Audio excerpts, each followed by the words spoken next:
జై శ్రీరామ్, జై శ్రీరామ్. ఇదేనా మన శ్రీరాముని ధర్మం?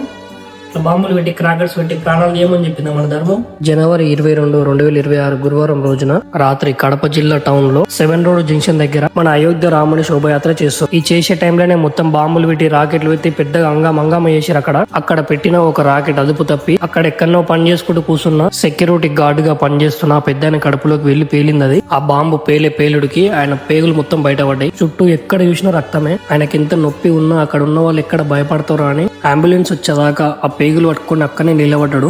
ఆ చుట్టూ ఉన్న జనాల గురించి అయితే చెప్పని అవసరమే లేదు. మొత్తం వీడియోలు ఫోటోలు దాని మీదనే ఉన్నారు. అందరూ సెక్యూరిటీ గార్డ్ గా పనిచేస్తున్న హరి ఆ పెద్దయ్యకు 55 ఏళ్ళు. ఆయనకి ఎంత కష్టం ఉంటే ఆ 55 ఏళ్ళైనా కూడా కష్టపడుతున్నా అంటే ఒక్కసారి మీరు ఆలోచించండి. ఈ రోజు మీరు చేసిన ఈ చిన్న తప్పు వల్ల అక్కడ కుటుంబంలో మనిషిని కోల్పోవడమే కాకుండా ఆ కుటుంబం మొత్తం రోడ్డు మీద పడిపోయింది. ప్రజలు ఇవ్వచ్చు, కానీ పోయిన మనిషికి తిరిగి రాడుగా. ఏ పండుగనైనా సరిగ్గా పద్ధతిలో జరుపుకోవాలి. అదే మనం దేవుడికి ఇచ్చే గౌరవం, అదే మన ధర్మం. అర్థమైందా?